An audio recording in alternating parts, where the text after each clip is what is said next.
my closest friend. She's written for Vice and McSweeney's. Put your hands together for Julie Mitchell!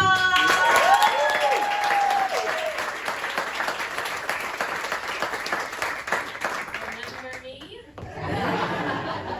I tried to get all my cancer and book jokes for the show.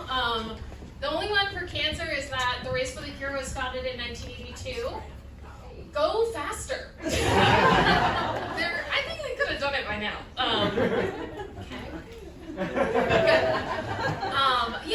The biggest emotion that I've been feeling is anger. I feel like I'm just so angry at everything, at the world. But that's not funny yet, so we're just gonna move on. The book jokes is that, do you guys know Goodreads, the app Goodreads? Of course you do, come on. So maybe a little this. Well, Goodreads is my favorite app because it's the only app that let me know that this girl that I really hate in high school individually ranked all the Twilight books higher than the Diary of Anne Frank. And if you're familiar with the interface, it just was one at a time. It was like Breaking Dawn, 5 stars. Eclipse, 5 stars. The other one, 5 stars. Diary of Anne Frank, 3 stars. It's like, okay, sure. This one is not about a book, but it feels literary. This is for the older people in the crowd, maybe. I don't have a physical type, but my mental type is anyone who's ever jacked off to an R. Crumb cartoon. That's one of the ones like, if you know what I'm talking about, it's great. And if you don't know, it means nothing to you, but I think in about 2 weeks, you'll look it up or see it and you'll be like, wow, she was right. Cool. I've been reading this book about Charles Manson. So I've been masturbating to that.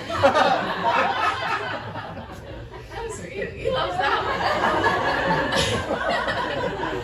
one. I have been masturbating more, thank you. Well, because I was doing online dating for a while, but I had to quit because one day I was a 64% match with someone whose username was Meat Carcass. What? Although truthfully, I didn't actually delete all of them until one time I got fingered in the parking lot of a bank. It was a credit union. Does that make you like me more? And I was just like, this isn't what love is. This isn't what I'm looking for. Okay. I feel like I lost you there.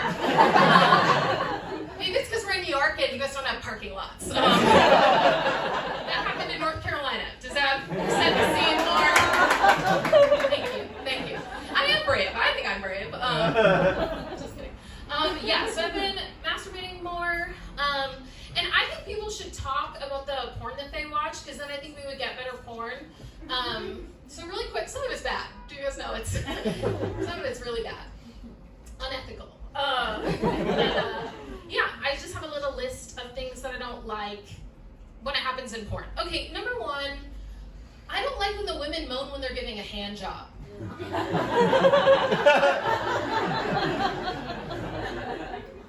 Like, girl, this is the only part that isn't about you. And then when they're moaning later, I'm like, okay, well, this means nothing. I don't like when there's no blankets on the bed.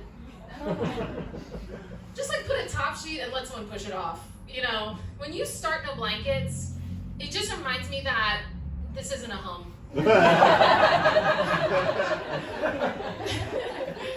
this is a mansion that y'all rented to fuck in, and love isn't real. I wrote that joke when my parents were going through a divorce. Can you tell?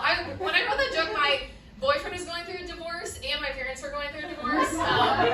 We've sort of calmed down now. Now I'm dating a different man who had a different divorce. I learned that recently divorced men are my chum in the water. Are we a fishing crowd? Okay. You're my #1 fan. I love your laugh. Okay. My parents, I have a very strange, I feel like it's impossible to describe my parents. The closest I can come is that my mom had an opportunity to go to Woodstock, but didn't, because she didn't know what the bathroom situation was going to be. So that's her over here. And then my dad, a map. And he's just looking at it. It's not even right. Like, it'll be a map that's wrong now, and he doesn't care. He's just in it for the map. And also, during COVID, we lived together, my dad and I. And one time, I accidentally saw his porn while I was trying to show him a poem. Oh. Are you intrigued by that? You have such a... Oh. Do you want to hear more about that? Obviously. Okay. Okay, well, do you know, also this crowd, it feels like you're going to get this reference. Sometimes there's just a lot of looks. But do you guys know the William Carlos Williams poem about the plums in the icebox? Yeah. Okay, imagine, look, I'm going to tell the joke, and now imagine if you didn't know that, and it's just nothing. Okay. So basically, I was really high. My dad smokes weed and watches the news, which is the weirdest thing I could ever. I never want to do that. So he smokes weed, but does that, and then I smoke weed, and I'm a normal person, and I'll just disassociate or whatever. So we're in opposite ends of the house, high, and I'm going, and we have a little fruit bowl, in the middle of the house, on the dining room table. And there's one plum in it. And I can see my dad, he's literary. I told you about the maps. He's always reading. And so I thought it would be just a very quick in and out. I was I'm taking it like a poem. And my dad just sort of looks at me and he goes, "What?" And he didn't know the poem, but I was high, so I sort of wandered over. And his laptop is sitting black, it's gone to sleep. And I pick it up to look up and show him the poem. And he was high too. I think if he was sober, he would have just been "Let me do that." But he wasn't. So he just sort of blankly looked at me. And I clicked the spacebar and I saw penetration. And because I was high, I also couldn't sort of emotionally recover. So instead of just moving on, I just sort of froze and turned the laptop around. He was a dog that shit on the carpet. And I wanted him to know. But then, honestly, we just kind of moved on, and I did show him the poem. So that's that. Okay. Thanks, that. That's your freaks. Okay. Yeah, when I was doing online dating, it was bad. It was obviously bad. You get a lot of messages from men who insinuate that they're good at making women come. But I just sort of feel like that's when someone brags about opening a jar that you already loosened for them. You didn't like that one. It's too much porn stuff. Is that what I'm hearing? You want the book stuff again? You want that my family's fucked up? No. Okay. Sometimes with new audiences, I like to do, people who don't know me, I do a 2 truths and a lie just to sort of get everyone. So I'm just going to tell you 3 things, and you just sort of, with what you know now, just go for it. Okay, so 2 are true, 1 is a lie. 1, I've cried in a Planet Fitness bathroom too many times to count. 1. I've spent over $200 at Old Navy within the last 48 hours. And 3, one time I was having a panic attack, and the only thing that calmed me down was the song Diamonds by Rihanna. Do we want to do woos? Do we want to raise? You raised a hand? Yes. 2. I think it's 2. What was 2? Old Navy. Old Navy. Because it doesn't look like I have $200. I agree. 22 on sale, sure, but 200. Okay. Raise your hand if you also think it was that one. Okay. And I'm insulted, but you're correct.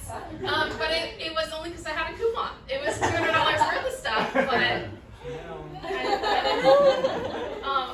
The last thing, or no, I have a minute, right? Okay, cool. I will say that a huge thing for me that happened this year is that I stopped caring about being conventionally attractive, which is a big deal because I feel as long as I've had conscious memory, I've wanted to be thin. At a time where I should have been learning math. Or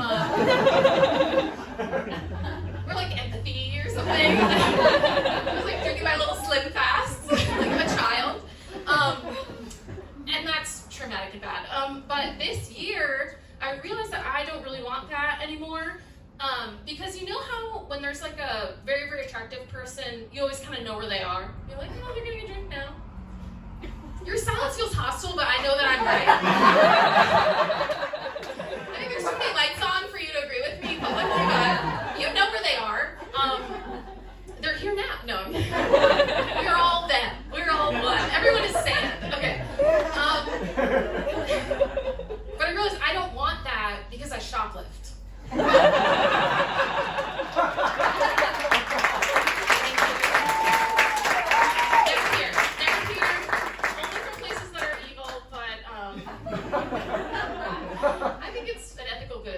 quote from a lot of places.